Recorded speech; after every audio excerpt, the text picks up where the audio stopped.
All right. Just got the Green Book. Your intro is dope. Well, I'm really glad to hear you say that. Yeah. The Green Book, that was many people have bought that. That book is very popular. The Green Book, we put out our own edition of it because the world needs to know how evil what happened in Libya truly was. Gaddafi was a great leader. He raised millions of people out of poverty. He made Libya the most prosperous country on the African continent. He provided healthcare and jobs. He built the world's biggest irrigation system. Gaddafi was a great, great man. He aided the people of South Africa. He aided the Irish freedom fighters. I've heard stories from Black Panthers. This is a story I heard from a Black Panther. He talked about how they were at the Black Panther Party office in Chicago. Knock on the door. They opened the door. There was a guy in a suit from the Libyan mission. He said, "Yeah, I'm from the Libyan consulate here in Chicago. I'm supposed to give you this." And he handed them a suitcase. Bye. He walked away. They opened the suitcase. Do you know what was in that suitcase? $100 bills. It was a suitcase full of money. Gaddafi was dumping money on the Black Panthers and the Black Liberation Movement. That is a true story I heard from a Black Panther, right? And he was dumping money on the IRA. He was dumping money on the African National Congress. He was dumping money on the Palestinians and their heroic resistance against Israel. He was lifting his own people out of poverty, guaranteed education, guaranteed jobs. In Libya, every family, can you imagine this? Every family in Libya, when you got married in Libya, the government wrote you a check for $20,000 as your marriage benefit. Can you imagine this, right? An impoverished country, a desert country full of Bedouin, seized control of its own oil resources, established an Islamic socialist government with revolutionary committees like Soviets in every neighborhood. And they used the wealth for the people, and they built an irrigation system, greened the desert, started growing their own food. Gaddafi was an amazing leader.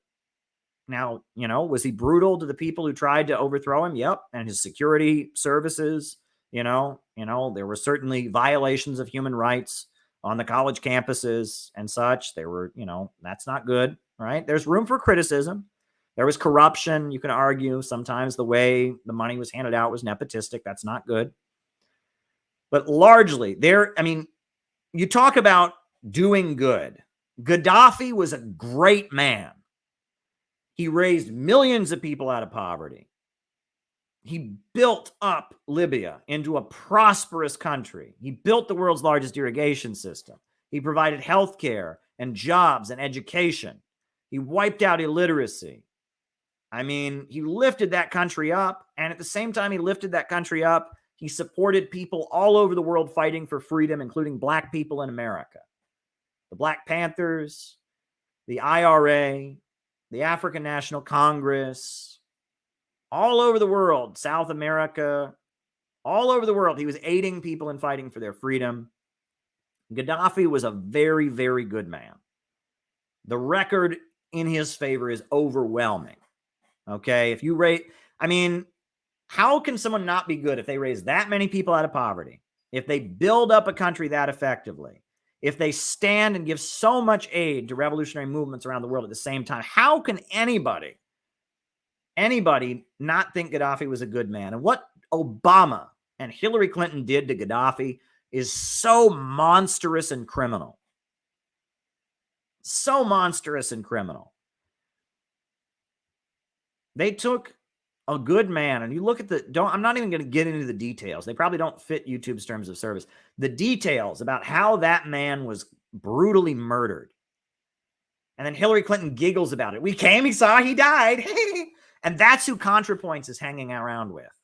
Right, mind you. ContraPoints is hanging out with the woman who arranged the brutal, disgusting murder of a person who did so much good. So much good. That story must be told. People need to know the truth about how satanic the international bankers are, how satanic Barack Obama is, how satanic Hillary Clinton is. And look at Libya. It used to be the most prosperous country in Africa.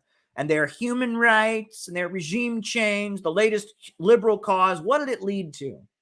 They have slave markets there. Half the country doesn't have electricity.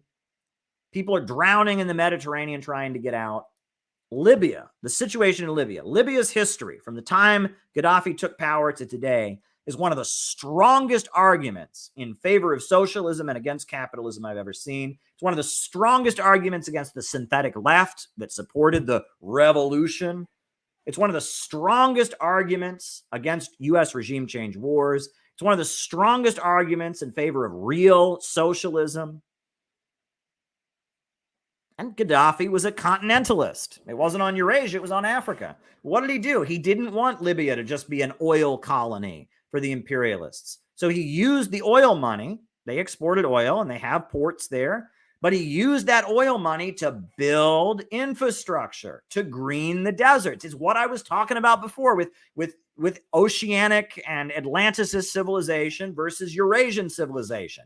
Even though Gaddafi was in a country that was basically kept poor as part of the British Atlanticist Empire. It was an oil extracting port in North Africa for the British Empire with a king imported by the British. He started moving it in a direction of building it up. That's why he built the great man-made river. That's why he declared himself to be an African president. Did you know that? He declared himself, he said, I'm an African leader.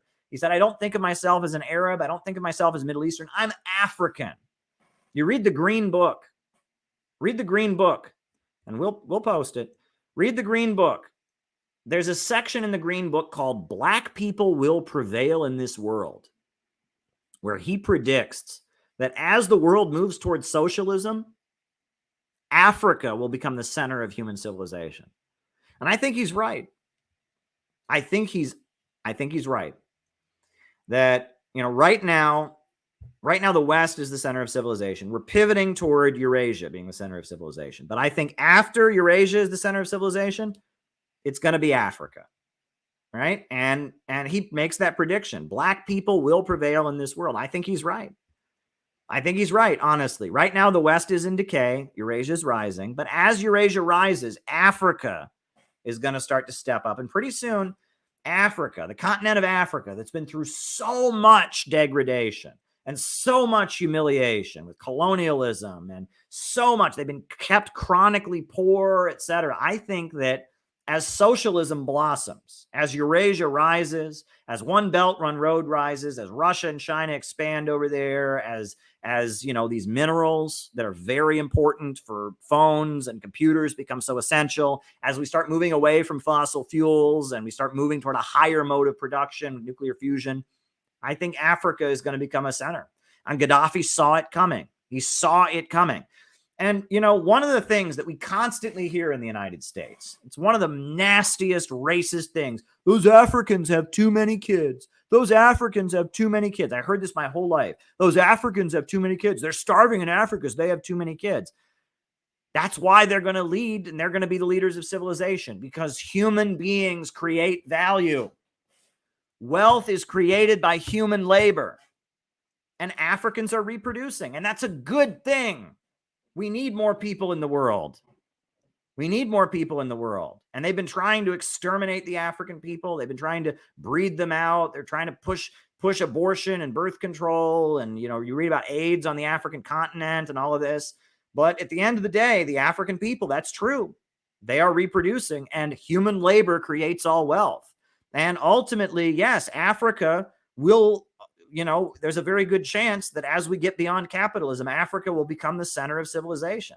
And Gaddafi says Black people will prevail in the world. He says because Black people have a higher birth rate. And in Africa, the population there has a higher birth rate. Africa has natural resources. He says Black people will prevail in this world. That's a section in the Green Book where Gaddafi says that.